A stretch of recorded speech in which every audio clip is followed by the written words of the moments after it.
Hey, do you like politics? Have you ever played a game called Nation States? It's where every few hours you get to make five uh, policy decisions about a little nation. And my country has 1.88 billion, and our civil rights are superb, our economy is great, and so is our political freedom. I feel so good about it. I'm proud of all of them. But and everyone gets paid in coolness, and our national animal is the cat, and our capital is Ultra Mega Terra Giga Robo Swagville. I started playing this game when I was like 18. Uh, my leading cause of death in my country is by far old age, and then this huge blue part is just getting lost in the wilderness because we have such a good nature conservation. And here's our government expenditure. And I have a tax rate of 63%, and most of that is going straight into education. And then here's all the welfare, and here's some industry support. My economy is based on information technology and book publishing, and the average income is like six figures. And everyone talks about how much they hate my country because I give them so much freedom of speech. And crime is totally unknown because of a well-funded police force and progressive social policies and education and welfare. That's like where my whole country's budget goes into. So I have five issues piled up. And this first issue is whether video games are too violent. Recently, there's been an enormous commercial success for violent video games such as Blood and Guts 2, The Revenge, Tremor, and Grand Theft Tricycle. Several parents' groups have been calling for tougher restrictions on these games. Option 1. We must outlaw the most violent games immediately. These so-called games are desensitizing our children to violence and making them more aggressive. Why, just the other day I witnessed my son firing a missile launcher in a video game, and the next day he went out and robbed a bank. He may be 35, but you can't possibly say it's a coincidence.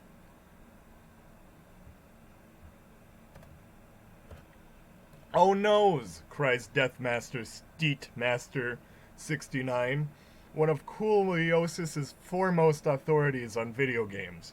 "That's stupid. If a child is psychotic, it's not because they played Hellstorm of Fireblood 3 or whatever. It's because their parents were stupid enough to not teach little Johnny the difference between right and wrong and don't want to take the blame.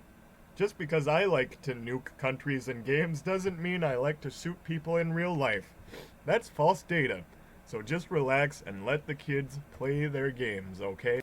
Option 3. Why not just rate games the way we rate movies? Asks Naki Ho, a spokesperson for the Cooliosis Censorship Board. We could give each game a content rating based on age appropriateness, and add descriptors on the box explaining why the game gets a certain rating. A little funding and we can stop children getting violent video games without affecting all the older games. Everyone will be happy, except taxpayers, I guess. Yeah, it seems like it's mostly kids that play M-rated games for mature here in the U.S. But grown-ups, we love our Animal Crossing and our Pokemon Go. Option 4. The children will manage to get their hands on the games anyway, says Wally Pence, a fitness instructor. Parents can be so ignorant. In my opinion, the only damage these video games are causing is physical. Kids are becoming less inclined to exercise, and it doesn't really matter if they're violent. The result is the same either way. The only way to get bums off seats is to ban all video games. Maybe then we'll see a difference in the national waistline. So let me know in the comments which of these 4 options you would pick yourself in your country. Personally, I like just checked, and the only M-rated game I own is Watch Dogs, and that's because I thought it would be more about technology than it actually was. And we have to think about our decision carefully. One time they asked me if I wanted to make it so that people could sell their organs, and I was like, sure, yeah, if they consent to it, they should be able to do it, and my economy was terrible at the time.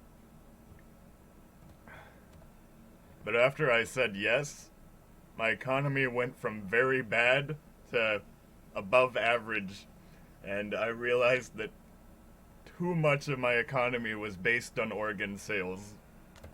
But personally, I don't want to stifle anyone's creativity or stop them from getting money for their product or stop anyone from importing a game.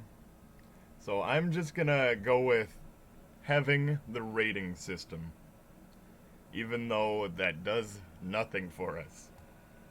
Let's see, I got 4 other issues here. And that made my authoritarianism go up, my social conservatism go up, my income equality go up, my manufacturing sector go up, my eco-friendliness go up, my tourism and my government size, and my ideological radicality. But it made my civil rights go down, my average disposable income go down, average income go down, economic output go down, intelligence go down, economic freedom go down, my crime actually went down, and the wealth gap went down, which is a good thing, and scientific advancement went down, IT industry went down, and so did youth rebelliousness. And some of those are good things, some of them I'd prefer to have them be up. And I think this next one I'm gonna do is Clean Up Cooliosis Day. Oh, I can't, it has to go in a certain order. Oh, no, never mind, these are the headlines that came from my decision. Whoops. But I'll do one more issue and then that's it for this video. So this issue is about our children's books in my country. The oldest versions of the popular children's book Little Violet Voyaging Vale, which, if you read them, is about Little Red Riding Hood, have been released to the public and are causing quite a stir among the more conservative teachers of Cooliosis. Option 1. I didn't much care for the story from the beginning, mutters kindergarten teacher Kate Schwarzenegger, fanning herself with a handkerchief. But when I found out about this, I was flat out disgusted.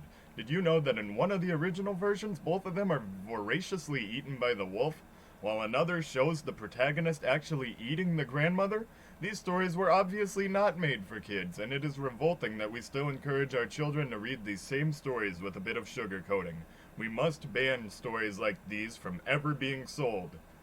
Option 2. Oh please, it's just a harmless fairy tale, dismisses Tom S. Boulder, the author of many best-selling but tepid rewrites. Modern children's stories are only loosely based on their original versions anyway. Even the originals often bore little resemblance to one another.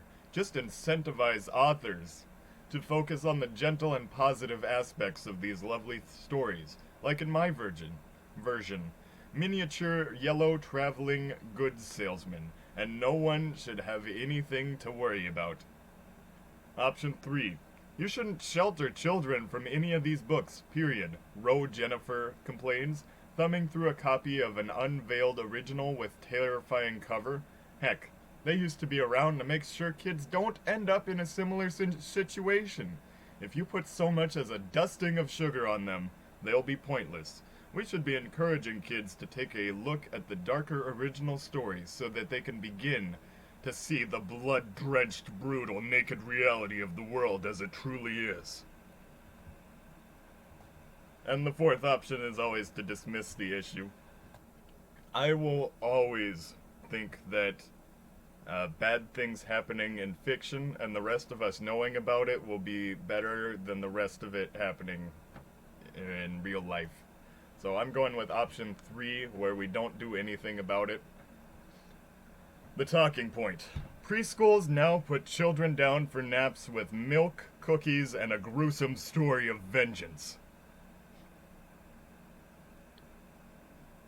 Our culture went up, our ideological radicality went up, our civil rights went up, our intelligence is up, and our tourism is up. But the three things that went down are our authoritarianism, which is good, our social conservatism, and weather. Our weather is now less sunny. So I think most people would like playing nation states and making decisions for their own little country. So thanks for watching me give you a tour of Cooliosis, and I look forward to seeing if you get your own country.